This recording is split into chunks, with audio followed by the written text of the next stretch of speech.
Di atas sana, di ketinggian ribuan kilometer, satelit kita telah memetakan setiap inci kawah di bulan dan setiap bukit pasir di Mars dengan presisi luar biasa. Kita tahu seperti apa rupa permukaan planet yang berjarak jutaan kilometer dari sini.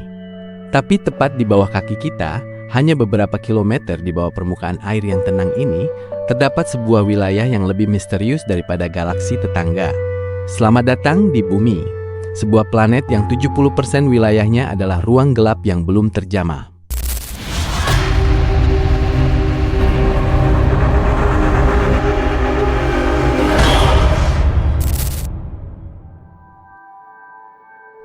Kita sering merasa sebagai penguasa dunia, namun kenyataannya kita adalah tamu yang hanya berani bermain di pinggirannya.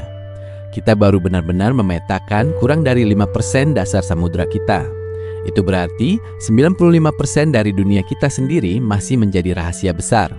Sebuah wilayah tak bertuan seluas jutaan kilometer persegi yang belum pernah dilihat oleh mata manusia sejak planet ini terbentuk.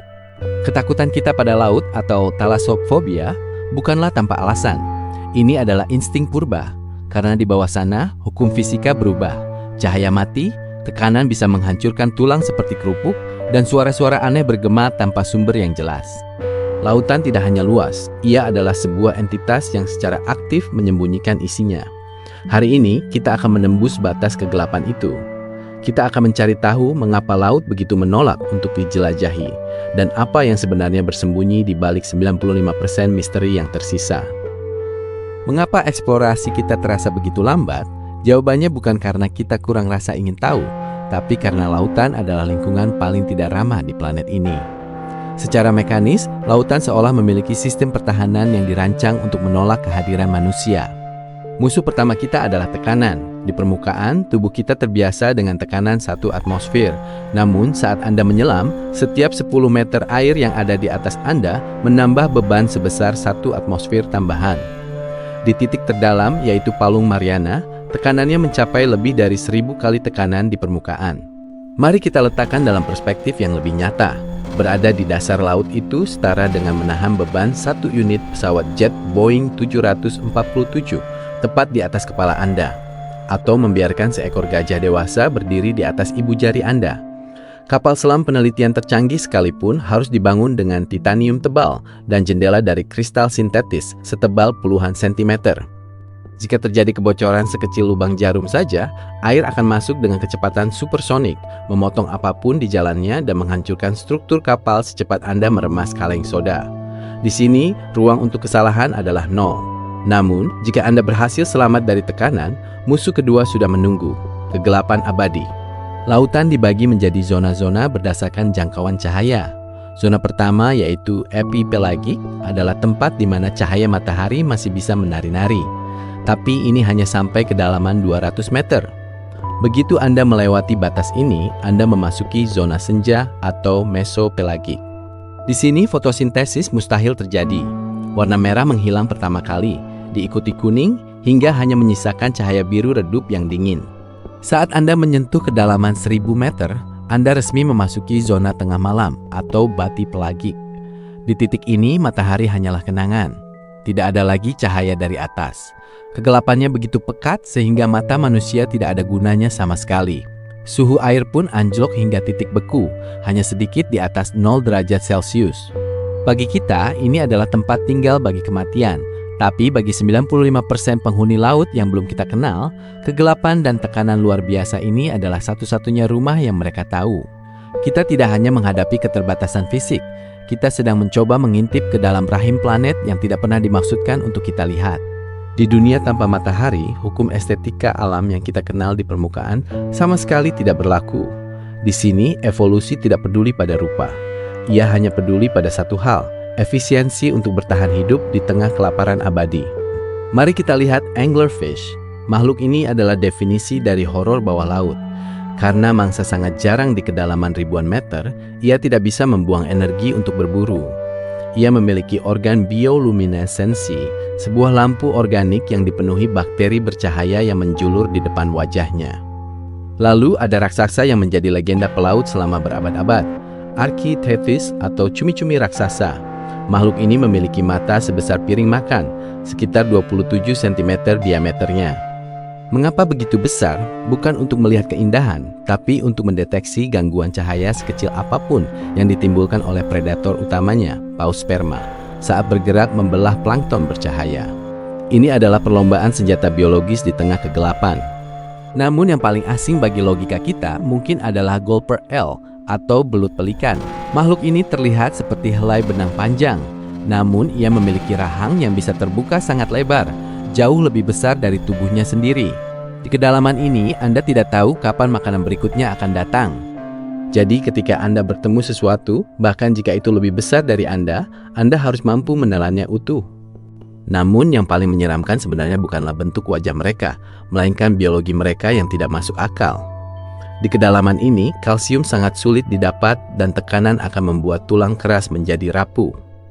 Akibatnya, banyak makhluk di sini seperti blobfish atau spesies ubur-ubur tertentu memiliki tubuh tanpa tulang yang hanya terdiri dari massa seperti jelly. Struktur ini memungkinkan mereka tetap utuh di bawah tekanan yang akan menghancurkan baja. Mereka tidak memiliki paru-paru yang bisa kempis. Mereka adalah sistem hidrolik hidup. Di sini, alien itu nyata. Mereka tidak datang dari bintang-bintang yang jauh. Mereka tinggal tepat di bawah garis pantai tempat kita berlibur. Mereka adalah bukti bahwa di bumi ini ada kehidupan yang sama sekali tidak membutuhkan kita, tidak membutuhkan matahari, dan beroperasi dengan aturan yang melampaui imajinasi manusia. Di daratan kita mengandalkan mata untuk mendeteksi bahaya. Namun di laut dalam, di mana cahaya adalah kemewahan yang mustahil, indera yang paling berkuasa adalah pendengaran. Air adalah medium yang luar biasa. Suara merambat 4,5 kali lebih cepat di dalam air daripada di udara, dan ia bisa menempuh jarak ribuan kilometer tanpa kehilangan kekuatannya. Lautan adalah tempat yang bising.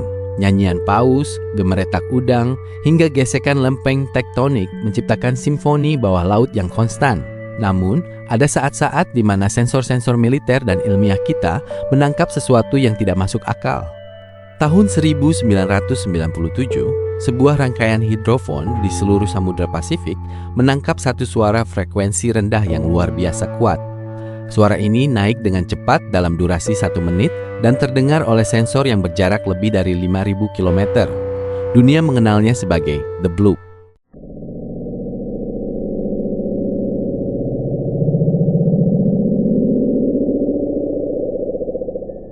Spektrogram suara ini memiliki pola yang mirip dengan suara hewan biologis. Masalahnya, kekuatan suaranya berkali-kali lipat lebih kencang daripada paus biru, hewan terbesar yang pernah tercatat dalam sejarah bumi. Jika The Bloop berasal dari makhluk hidup, maka makhluk itu harus memiliki ukuran yang cukup besar untuk menelan sebuah kapal induk.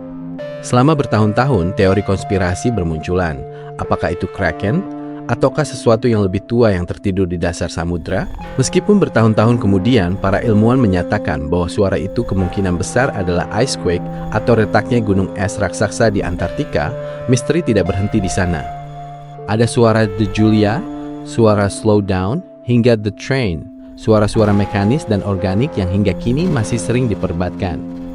Yang perlu kita ingat adalah, samudra memiliki lapisan yang disebut kanal SOFAR.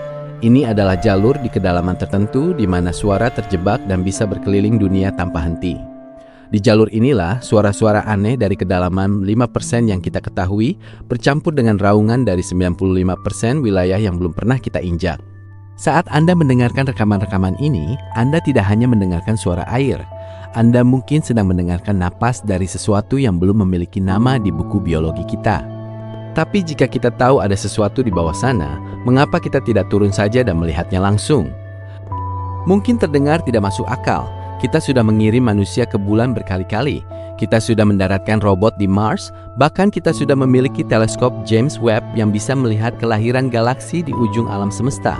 Tapi mengapa angka eksplorasi laut kita masih tertahan di angka 5%? Jawabannya adalah, lautan adalah benteng pertahanan fisik yang sempurna. Pertama, mari bicara tentang komunikasi. Di luar angkasa, gelombang radio bisa merambat jutaan kilometer. Itulah sebabnya kita bisa mengontrol robot di Mars dari bumi. Tapi di air, gelombang radio hampir tidak berguna. Sinyal GPS, Wi-Fi, dan radio hanya bisa menembus beberapa meter sebelum ditelan oleh massa air.